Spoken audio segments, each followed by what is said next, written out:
Welcome to the Big Biz Show. Taking care of business. You want fast-talking, hard-hitting discussions on business and finance? Maybe with a barroom slant and some really salty peanuts? We're not counting calories. We're counting cash. Before we get to the man with the financial plan, meet the money team. Costa, Mary, and Greg. Now Captain Finance himself, Sully. From the Loft 100 studio, sunny Southern California, wherever you're watching, wherever you're listening, we certainly appreciate you being along for the ride. It is the Big Biz Show. I'm sitting here at the bar looking handsome as usual. I'm Costa. Mary Godwin, she's in the red. She's a lady in red, as they say. And our executive producer is Greg Todoroff. What's up, Sal? Is that a wetsuit or is that... I swear to God, my wife said to me yesterday, I've been with my personal trainer like super into it like the last 2.5, 3 months. And her exact... Out of how many years? Oh, a long time. Yeah. And her exact words to me, as only a beautiful, loving wife would say, your face isn't looking as fat on TV as it normally has. And that's the bar. Bless her heart. Aww. What a sweetheart. What a nice thing to say. True love. Love her. Don't want to push her in the train hey, honey, ever in front of honey, does this sweater make me look fat? No, your face does, Mike. Your face makes you look fat. Yeah. You look good. Yeah. Let's say hello to the Day Trainer Trio. Good to see you guys. Somebody's been sleeping in my bed. Yeah. No. Look at me. Who was here? Was that you? Did you put the orange thing on here? No. Because that looks suspiciously like Cheetos dust. All of the knobs. The other day when both of your eyes fell out and you had to go have them put them back in, I was manning the con, but I made sure not to touch anything, like the butterfly in the forest thing. I was just the butterfly in the forest. Butterfly in the forest. Wait, hold on. Do tell. Yeah. Oh no! What is that? Don't you mean bear in the woods? That's true. That one too. No, you can lead a horse to water, but you can't get the bird out of the bush. What exactly are you trying to say? When a tree falls in the forest, but no one's there, blah, blah, blah, that type of thing. I didn't leave. No. I didn't touch anything. I promise. Okay, so that's not me. I smell Funyun powder and I smell Cheetos. Nothing. Okay, let's just get there. How come, because a presidential candidate has the same genitalia you do, that you're suddenly supporting him? Give me a reason to support Donald Trump. Give me a reason to go politics right now? Yeah, I want to ask because you know what? I'm a little tired of your frickin' posts, Mary. and I'm the most independent guy in the world. I can't handle another 4 years of Orange is the New Dead, right? Well, maybe. I can't handle another 4 years of rancor. Yeah. It was the greatest imagery of the history of imageries. Right. He wasn't that good. By the way, if you Donald Trump has fair sized ears. If you stepped outside in San Diego and just pointed a gun in the air to the east, there's a fair chance you're gonna hit his ears anyway. So does this put me in cuffs? That's just an observation. But the point is also, is it Kamala or Kamala? Kamala. Mm-hmm. I don't get when she wasn't a candidate like 6 minutes ago, and now she is the bee's knees. Yeah. What is the deal? It's because, have you seen Bill Burr talk about just wait till the first woman is president, which makes her husband the first lady. And the minute he opens his mouth, this is her time. You shut up. Meanwhile, Michelle Obama is filling up stadiums. So can you tell me, what is the attraction versus somebody? I just want to know. We don't have the time. Well, also, I don't have bodyguards in here to talk about. We're not. Listen, the only person that's just right at Donald Trump is Mike, so it's okay. Yeah. What I mean, are you? Is this a civil discourse? Is this a new hope because she's female? Because she certainly doesn't have the credibility. Just because she doesn't have a background. She does have a background. What's the background? She has been a district attorney. First of all, the way she spoke on the debate stage was so articulate. She had her points. You mean when she was doing nothing but attacking? Yeah, that was good. She wasn't doing nothing but attacking. She had clear plans on a lot of different topics. By the way, can I just say for now? Can I just say right now? At this point, I would vote for her. Okay, so just. But my needle's getting moved here because. Okay. I'm just thinking, empty suit party one. If you look back, she's never done anything. Okay. But neither First of all, have you seen the TV show Veep? Because we all know the vice president. That's right. Because Hollywood's reality. Vice presidents don't do anything. Tell me one vice president that's allowed to do much. LBJ did a lot. Made himself president after he killed Kennedy. That's right.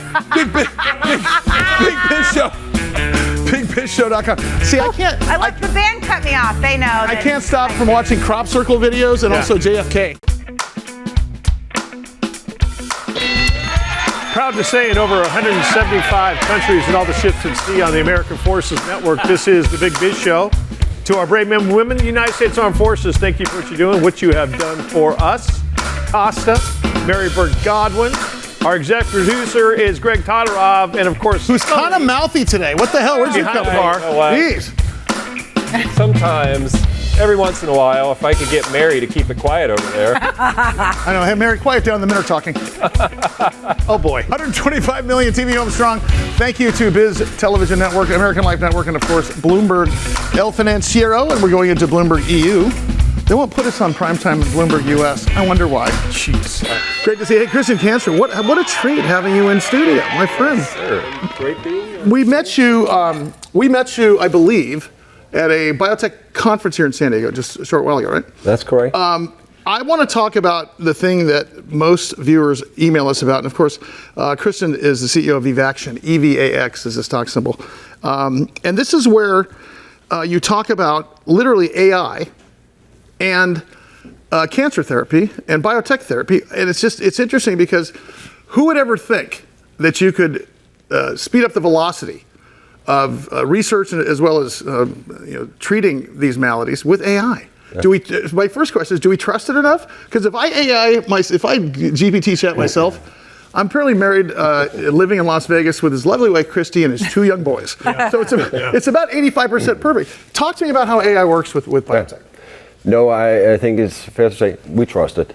And I think it's also fair to say that I am absolutely convinced if we look 10 years from now, AI in drug discovery and drug development, that's where we're going to be. And it'll speed everything up, I'm assuming. It's going to do 2 things. It's going to speed up things. It's going to enable us to develop medicines you can't develop with conventional approaches, right? Because, I mean, look at cancer, for instance. 10 million deaths a year still, despite all the advancement we have seen. So there is a need for doing something different. And that's what we have set out to do, utilizing AI to develop new therapies faster and more efficacious than what you can do with conventional therapy. So we may broadcast or maybe be aired everywhere, but we broadcast from San Diego, which is a biotech center. We've been, even here in San Diego, even on radio commercials, we hear about personalized cancer therapy, which is something that is not familiar to a lot of the world. So talk about that, because that's really the tiebreaker here. That's really what makes you bigger, better, faster, stronger, is that we've got personalized vaccine for cancers. Talk about that. Yeah, that's the core of what we're doing within the cancer area. That is developing personalized cancer therapies. Imagine, I mean, you get cancer. Wouldn't you like a medicine which you know is designed exactly for you? It's not just something that is for the broad population, but it's something which is made specifically for you with the purpose of being as effective as possible. And that you cannot do unless you have a AI platform which has been proven, validated, and developed over many years, that's capable of designing exactly that medicine you need to treat your cancer. When you first got into this field of, for lack of a better term, trying to save people's lives, did you know this is kind of where you were going to go, where this was headed, as far as trying to get out ahead of cancer in general? The funny thing about Evaxion as a company, it was actually founded back in 2008, and it was founded as an AI-first company. Many of in 2008. Wow. I think it's fair to say that the 2 founders were probably... I saw an 8-track tape player in 2008. The 2 founders were probably a little bit ahead of themselves. But that also means that... but it means that we have gotten a 15-year head start, right? Because there are many companies out there now claiming they're using AI, which they probably are doing to some extent, but we have had 15 years to develop and mature our platform. You've been in the biotech business for 25 years. Yeah. How tough was it for you to buy into that in the beginning? Because let's face it, you're a scientist. You're down to an empirical sort of set of standards every single time, regardless of what the challenge is. You go from here to here. To take off the plane. To land the plane. All of a sudden, here's this thing called AI. Did it take a while for you to be convinced, or was it something that is an aha moment with a light bulb over your head immediately? I would say I was very quickly convinced. Looking at the broad pipeline that we have developed with the use of our AI immunology platform, that convinced me. Then I would say I'm also very convinced that you need to get into the personalized therapies in order to be able to really make a difference for patients with cancer. Now, I was convinced. You work on metastatic melanoma. Does that indicate that if we're using AI and a personalized vaccine, that we could possibly be treating other solid tumor cancers or other blood cancers at the same time, other than just one specific? Does that horizon look better and better because of that? It does. I mean, we have our lead candidate, EVX-01, which is in phase 2, metastatic melanoma. We actually just presented the top-line phase 2 one-year clinical data this Monday, and we're presenting the full data this Saturday, which showed that we had a 69% overall response rate in metastatic melanoma, which is very high compared to when you look at what other therapies can do in metastatic melanoma. And the beauty of this is just the first indication. The concept we have with designing these personalized vaccines can be applied in any solid tumor where you have enough mutations of the tumor so you can design a personalized vaccine. But 69% overall response rate, that's quite amazing and offers great hopes for developing a really groundbreaking vaccine candidate here. Does top-line phase 2 open up for compassionate treatment potentially? Per se, the results itself doesn't open up for compassionate treatment, but it shows clearly that the concept works. And then, of course, there are a lot of opportunities for compassionate treatment where we also have been contacted with the objective of designing possible vaccine candidates.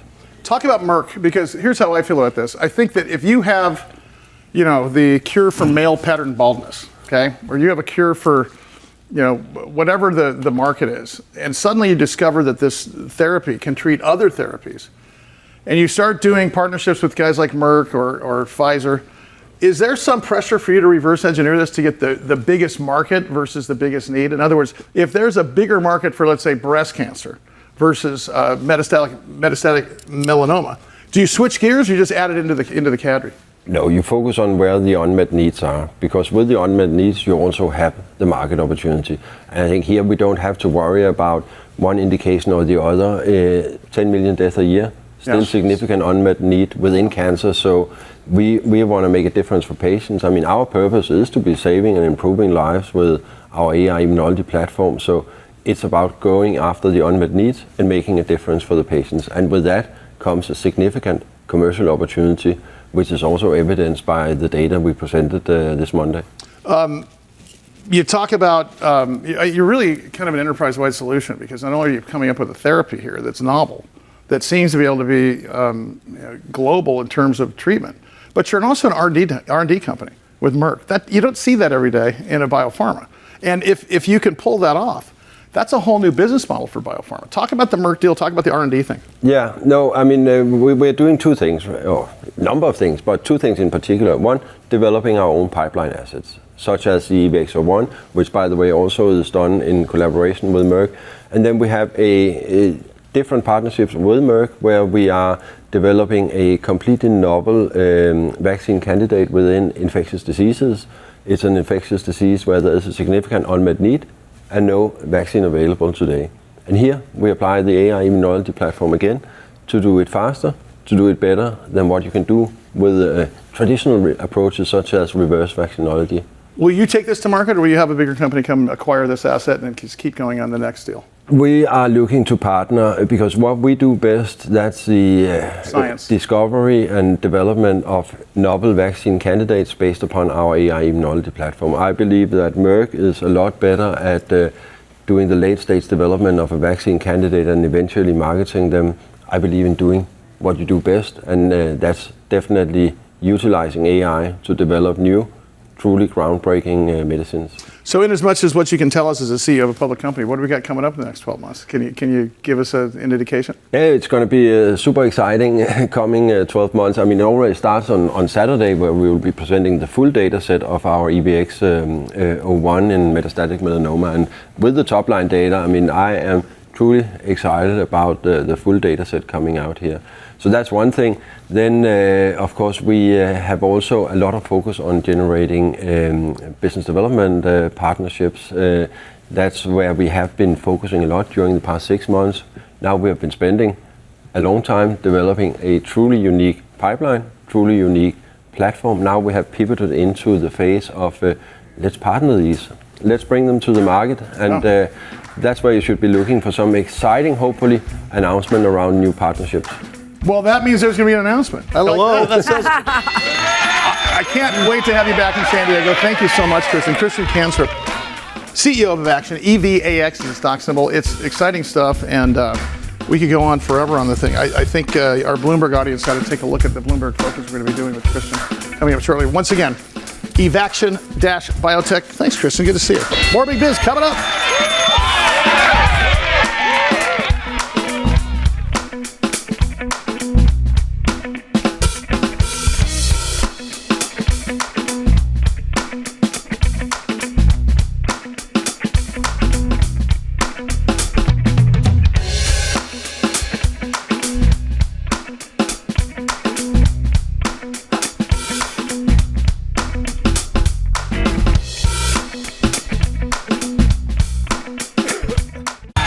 The Big Biz Show.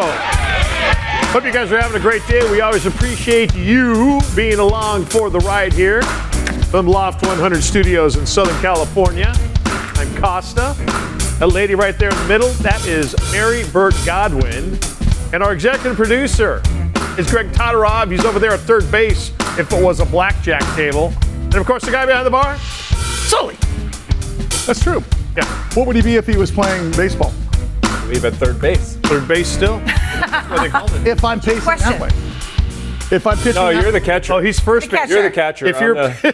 we all know that I'm the pitcher. That's loaded. Shortstop. Got. But if you were If I'm pitching this way. now, he's third I'm base. third If you're base. this way, he's first base. God, I'm completely confused at this point. Are you watching baseball right now? yeah. Bits and pieces. Pods. That was if I could get that 3 hours back from the other day. Unbelievable. I try to be a Padre fan, so I was born and raised here in San Diego. Sure. It's I hard. find myself being a Phillies fan because of friends, and I've got a great bachelor party I'm going to, Garrett Stubbs in Mexico soon, so why not be a Phillies fan? Oh, hey now. Hey. I'll be hanging Make sure with, you take lots of pictures. I'll be hanging with Marsh and with Yeah, that's the best Sully. part about bachelor parties. It's taking a bunch of pictures. Yeah. Brian Kobel is the CEO of TCU Biopharm Holdings, one of my favorite guys. Well, Brian, every time you walk into this, Great segue. I'm sorry about that, buddy. I really appreciate you throwing me in right after. Hey, you got a lot of crazy good stuff going on here, and it's really interesting to watch you do the science and acquisitions involved in your business, but also kind of deftly manage the market and expectations. I mean, it's been an interesting year. Talk about it.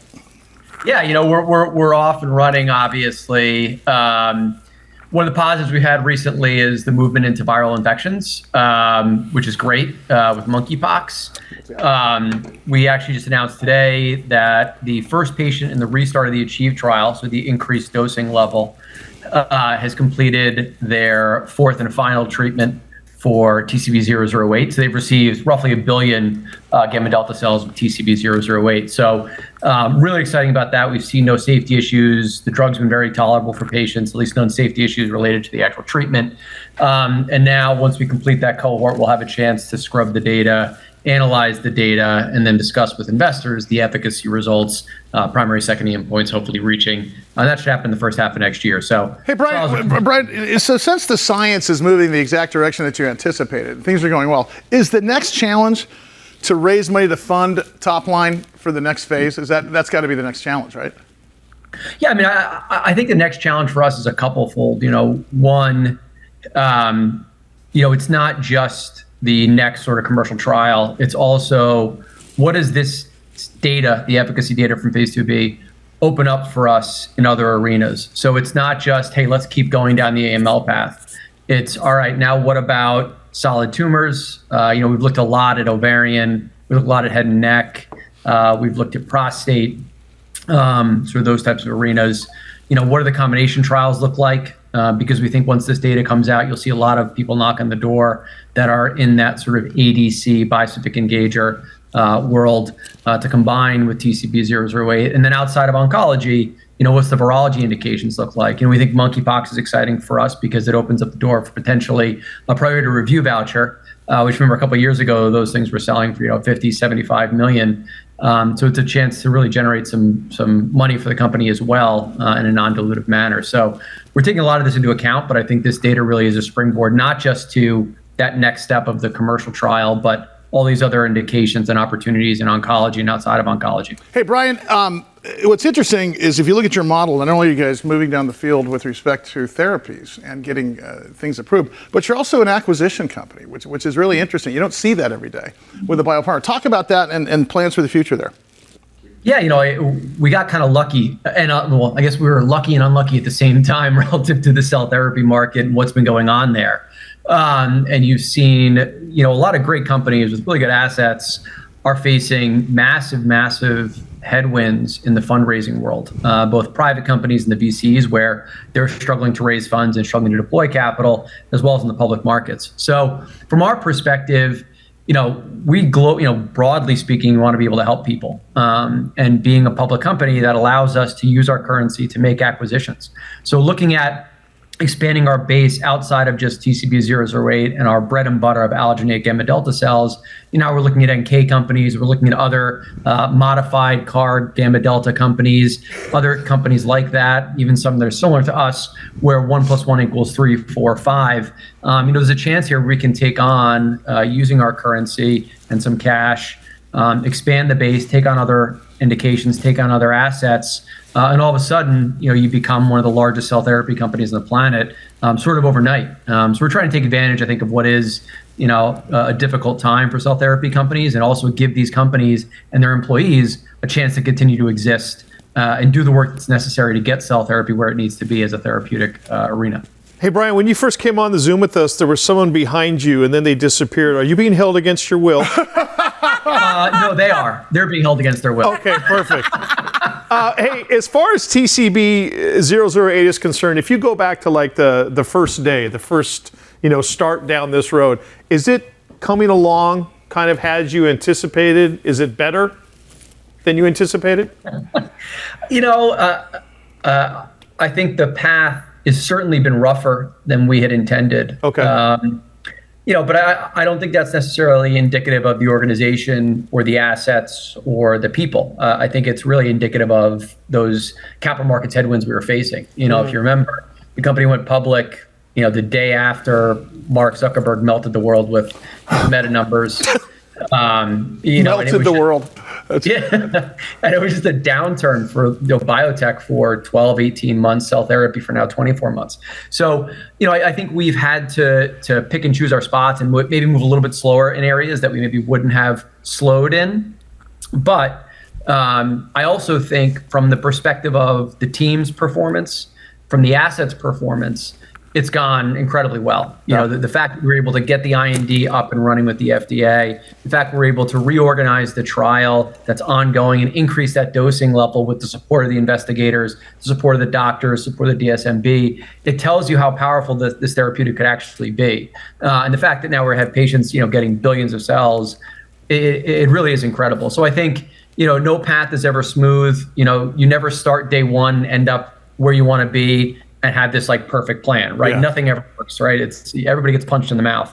But I would tell you that we got back off the canvas, and our response to the negative environment is exactly what I felt would come from this team, because they are phenomenal people. They're hardworking, they're intelligent, they're dedicated, and now we are where we are, right? It's just about getting data now. It's incredible. Brian Kobel is his name. He, of course, is CEO of TC Biopharma Holdings, TCBP. Brian, when we get you on the air next, I know you're coming to town at some point. I want to talk about, you had, I think, 25 or 30 years experience as head of healthcare investment banking. And next time we get on the air, we're going to talk about what's going on in the biopharma world with respect to capital formation, because you guys had a couple tough years. Looked like it was going to be a great year, and all of a sudden we're getting a little headwinds here. So next time I want to talk about that. His name, Brian Kobel, as Greg would say. Talk to you, buddy. Thanks, man. Yeah, appreciate it. Talk about a guy that's doing everything. Oh my gosh. That way, that stock's up 20% today. Just saying. Hello. I talked about stock, but I just did, didn't I? All right. Coming up, I have no idea, but we'll keep going. Big Biz Show, bigbizshow.com. See you in a minute.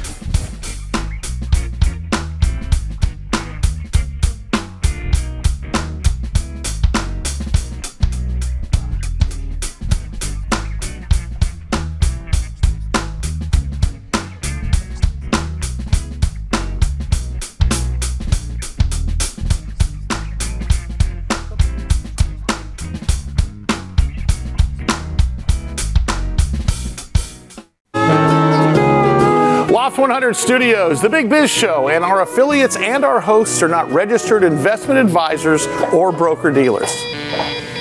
Our show hosts make no commitment that the purchase of securities of companies profiled or otherwise mentioned in our programming are suitable or advisable for any person, or that an investment in such securities will be profitable in general. Given the nature of the company's profile and the lack of an active trading market for the securities, investing is highly speculative and carries a certain high degree of risk. We profile selected publicly traded and privately held companies on our program. Most of these companies that we profile have provided compensation to Loft 100 Studios and its hosts for the profile coverage. From time to time, we sell shares of the companies profiled in the open market that we receive as compensation for coverage of client companies. But never sell stocks if we are speaking about interviewing or covering a public company who has paid compensation. Specific questions on compensation can be obtained by contacting producer at sullyandgroup.com. Listeners should verify all claims and do their own due diligence before investing in any securities mentioned on this program. Investing in securities is speculative and carries a high degree of risk. We encourage our investors to invest carefully and read the investor information available at the websites on the Securities and Exchange Commission at sec.gov and or the Financial Industry Regulatory Authority, FINRA, at www.finra.org.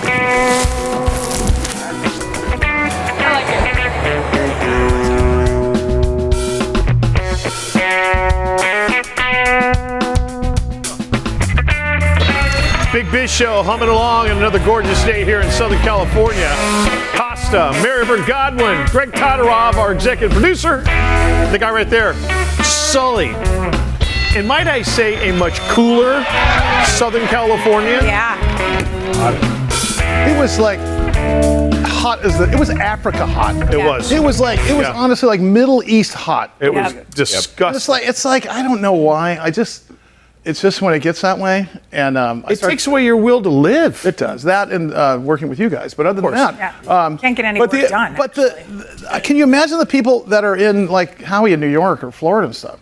This is like just a thing. It's all the time. Yeah, I don't know how they. What about the 1800s where you had to wear you had to wear long underwear, a shirt, a vest, a jacket, a hat, and you're riding through El Paso? How did that happen? Did we just become wusses? Yeah. What about the guys that paved the highways, the roads? Like someone had to pave that road through Death Valley, right? Yeah. Gosh darn. Do you know what caused? Do you know what's got us out of the original Depression? Highways and state parks. Oh, really? Highways and national parks. Yeah. That's right. Put people to work on the roads and stuff. Was that FDR? FDR did that? Yeah, FDR, FTS, whatever, one of the two. Yeah. The 220. Whatever. 220, 221. Yeah, something like that. Okay. I can't remember I can only remember the presidents who got killed. I can't remember what they actually did. Except for LBJ who killed Kennedy. Other than that, still, you get the impression I watched Not at all. JFK thing over the weekend. Not at all. Oh my God. Great to have you. Eric Dresselhuys, of course, CEO of S Incorporated. That's ESS, and their stock symbol GWH. The importance of long duration energy storage cannot be understated in terms of even with this election coming up. I have to tell you, Eric, if politics goes in your direction, I can hear the word mandate coming. Mandate cannot be a bad thing for a guy like you. Do you have any comment on the fact that your entire life could change with a mandate coming down from the federal government? That's a big deal, man. Well, I think it's going to change either way the election goes. We're here. I'm calling you from the largest renewable energy show in North America called RE+. And if you read the tea leaves of the utilities and the independent operators and everybody else here, I think it's coming no matter who gets elected. Eric, this reminds me, I don't want to compare you I don't want to be too far off my analogy here, but when cannabis was voted in recreationally in places like California, they didn't have an infrastructure, although it was widely applauded. Do we have an infrastructure for what you're talking about there? I mean, are we in place? Are we ahead of the game there? Because that's a really important factor to consider. Yeah, well, I think that's part of what the problem that we're solving is. We're talking a lot about the hot topic here at the conference is generative AI and what's AI going to do to data centers and the need for more energy and more power to operate these systems. And the short answer today is we don't have enough. We have to build massive amounts storage and infrastructure to support what is a train that's coming down the track. So I don't think we have much of a choice but to build it. And if we don't, it's going to become an economic development problem, not an energy problem. Eric, we just had a massive SDG&E battery fire here in San Diego, and it smelled like somebody was tarring the whole city of San Diego because of this giant lithium battery fire they had. How different is that if it is an iron flow sustainable battery, like you manufacture? Yeah, well, it doesn't happen at all. And that fire, that Escondido fire, has been all the talk here at the conference, because if it was a one-off, that'd be one thing, but I think this is the third or the fourth fire in San Diego County this year alone. And my understanding is the town council had an emergency meeting to consider a ban of lithium batteries. And so our battery is entirely different. We do what's called an iron flow battery. So that uses iron, salt, and water as its electrolytes, so it doesn't start on fire. It doesn't have that off gassing. So the what you were smelling part is the off gases, because you really can't put out a lithium fire. You just have to let it burn itself out. Eric, back to my infrastructure question. If you see mandates like that across the country, you guys got to gear up for manufacturing and other things like that. What do you have to do to plan for that? Because careful what you wish for, right? Suddenly you got more business you can handle. Is this something that you guys are prepared for? Because I know that when I look at your news, it seems like you're running down the field at a perfect clip, and it seems like manufacturing's in place. But what happens if the floodgates get open? Yeah, no, it's something we think about all the time. One of the things we really like about our technology, beyond the safety and the sustainability of it, is that it's relatively easy to manufacture. So with kind of 6 to 9 months notice, I could expand manufacturing capacity 5 times, 10 times from where we're at today. It's generally available materials. We're not mining exotic stuff from Africa or from Latin America. So iron is pretty broadly available. And the rest of it is really just automation lines at our factory in Oregon. Hey, Eric, I want to go to your start in energy. How did you come to this business? How did you come to ESS? It's a funny and long story. I started my career working for Procter & Gamble, and I came into the energy world in about 1996, when everybody seemed to be quitting their good day jobs to go to work on a .com. You could do petfood.com or something.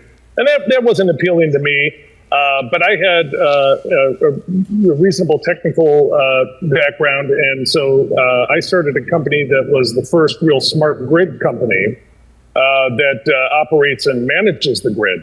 So I did that for most of my career, and then joined ESS a little over 3 years ago, because anybody who understands the grid, understands how our energy system works, knows that energy storage is one of the kind of the holy grail things that when we solve this problem, it unlocks an immense amount of opportunity for both decarbonization, but maybe more importantly right now, just creating the energy supply and the resiliency and reliability that we need, because that's really what we all count on every day. Most people, when you talk to them, when you say, what do you think about electricity? They say, I want the lights to come on when I get home. Right. Eric Dresselhuys, the CEO of ESS Incorporated. Their stock symbol is GWH. Hey, Eric, talk about how the U.S. is doing in terms of adoption versus the rest of the world. Well, we got work to do.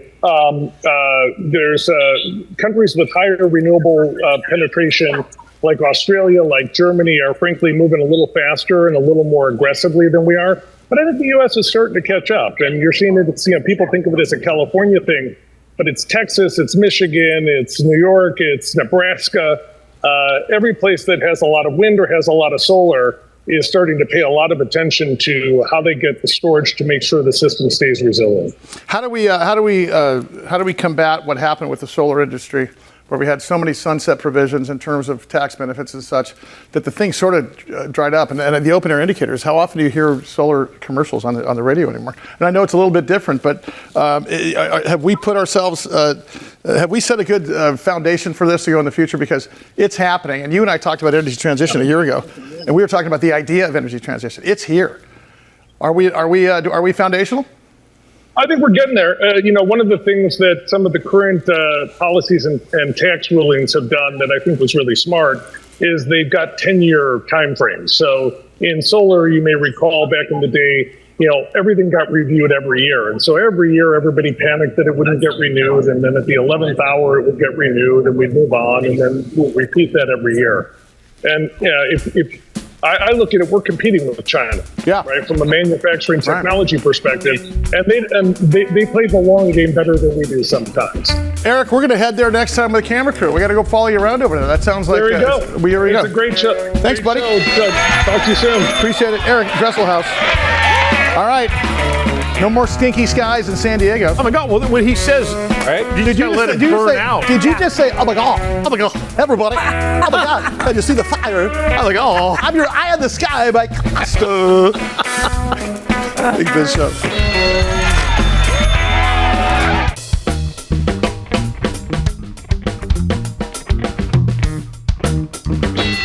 Big Biz Show rolls on. We are at the Loft 100 Studios. In case you're wondering where we are, I'm wearing glasses because I'm really smart. I'm Mike Costa, Maribert Godwin, Greg Todoroff, and Sully. Look at that. Look at all the smart people. There's a saying that stocks always return to their mean. And what that means is that stocks tend to come back to where they normally are going to go. If they spike up, they typically come down a little bit. Yes. I think glasses have come back. Glasses were not thought of as so nerdy in the 50s, and now they're actually they're trendy. People are wearing glasses with just glass in them, not prescriptions. Right. No prescription. Oh God, just to look cool, you, Mike. Do you know who we're going to have on the air very shortly? Is a company called Caddis. Caddis, yes. Hello. Is that what that is? Yeah, Paul Gomez is a good friend. In fact, Mike has the glass. I don't know if you can get up close to that. But Paul Gomez was one of the guys that ran Quicksilver and Hurley, and was one of the lead investors in Caddis. He's going to come in the studio and talk about sort of how that company started. I have nothing but Caddis eyewear now, and I get it's so funny. People are starting to buy me reading glasses now for home. I got the pink clear ones now. I got the blue clear ones now. I need to be on this distribution list. Well, and let me tell you how good the sunglasses are. The sunglasses are so good that at our last concert, I had to borrow Trace's sunglasses, our drummer, because I've got a little cheat sheet in front of me. It looks like a monitor. It's actually a TV screen that tells me the lyric. Sure. And with Polaroid sunglasses on stage during the day, I couldn't see the damn screen because it took out the blue light or whatever. Yeah. So, and they're not a sponsor, but I was noticing you're wearing them. They are beefy because I beat the living you-know-what out of my eyeglasses and sunglasses, and these are just substantial. Yeah. And because they have a giant freaking head, they don't make my head look giant, so I love it. Get an endorsement. Yeah. I'd like to. I think Mike's pitching an endorsement. I'd like to get an endorsement. Do you have a giant head? You have a giant head. Is your head the size of a planet? Does it look like an orange on a toothpick? Looks like Sputnik. Hey, Dr. Tiago Tres Marques is with us. He, of course, is the CEO of a company called Pasithea Therapeutics. They are publicly traded under the stock symbol KTTA. That's KTTA, on the forefront of research focusing on therapies for diseases of the central nervous system. We never talked about that before. He was on the air with us last week. We had such an overwhelming response via email from our viewers across the country and across the world. I thought I'd bring him right back to you, and I give you, once again, Dr. Marques. Dr. Marques, thanks for coming on the air with us and being so generous with your time. I found out that he has a newborn. How are you saving lives and have a newborn, pal? Wow. I'll tell you. I have a double job nowadays, right? I don't have time to look for sunglasses, unfortunately. Well, we're going to send you some from our new sponsor. Hey, can you talk about one more time for the people that didn't see you last time you were on there about what NF1 disease is? It's a rare disease. It's got 100,000 patients in the U.S., but talk about what it does. Yes, of course. It will be a pleasure. Thank you for having me. NF1 is a rare disorder, but it affects 100,000 patients into U.S. It's a genetic disorder. Basically, one of the genes is knockout the NF1 gene, and then you have a number of symptoms that include bone deformities to cognitive problems, and then you develop, the majority of patients develop some sort of tumors arriving from the nerve sheets. Some of these tumors are called plexiform neurofibromas. They rise from the peripheral nerve sheet, they grow, they deform, they cause pain. and they can have a malignant transformation, and approximately 95% of patients have cutaneous neurofibromas. So it's tumors that arise below or on the skin, and they can number thousands. And of course, it impacts the quality of life, the self-esteem. Sometimes they also can cause pain. So these patients are afflicted by a genetic disorder that is rare and curable, but there's treatments, and the treatments are with MEK inhibitors, and we're developing what we consider the best-in-class MEK inhibitor. Dr. Marques, you talked about MEK inhibitors last time. We never talked about the size of the market for MEK inhibitors. Let's talk about it, because that's a big piece of this here. It's a big piece. So it's estimated to have peak sales of around $2 to $4 billion annually, not only for the treatment of NF1, because they're also used for the treatment of some sort of cancers. In the NF1 market, there's only one approved MEK. It's selling approximately $300 to $400 million, and it's only recently launched a couple of years ago. Estimated peak sales, $700 million, and only for plexiform neurofibroma that affects 30 to 50% of the patients. If you think that MEK can address also the cutaneous neurofibroma, there's no approved MEK for that indication, then we're talking about double size of the market. So this can be a market that reach multi-billion dollars, and we're developing a drug for the treatment of these two conditions. Speaking of that drug, it's a novel drug. What differentiates it from currently approved ones?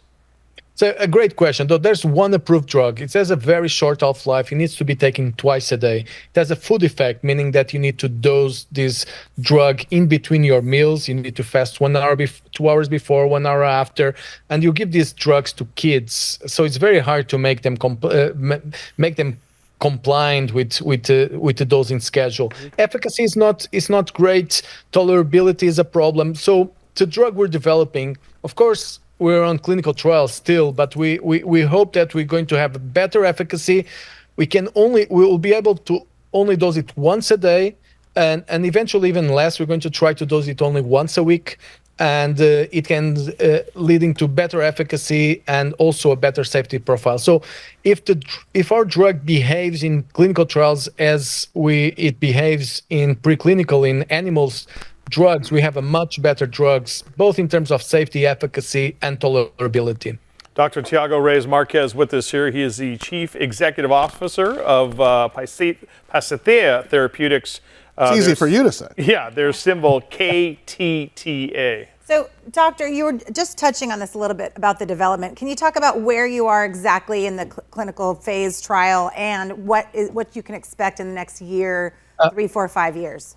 And thank you for that question, because you need to test these drugs in people for the drugs to be approved safely and to show efficacy before the FDA gives you to go ahead to market this drug. So we started on phase 1, and we're doing this phase 1 in oncology, in cancer patients, and we're just testing the efficacy, of course, but mostly the safety with dose escalation, giving higher and higher dose to different group of patients. And by the end of this year, we're going to start our trials in NF1. That's the next stage of development. So soon, by the end of this year, we're going to see news on starting the NF1 trial, and we're also going to show some data on our existing cancer trial. So we have a lot of data coming up over the coming years. We have a very thoughtful drug development program, and with the aim to bring this drug as soon as possible to the market. His name is Dr. Tiago Reis Marques. Of course, the name of the company is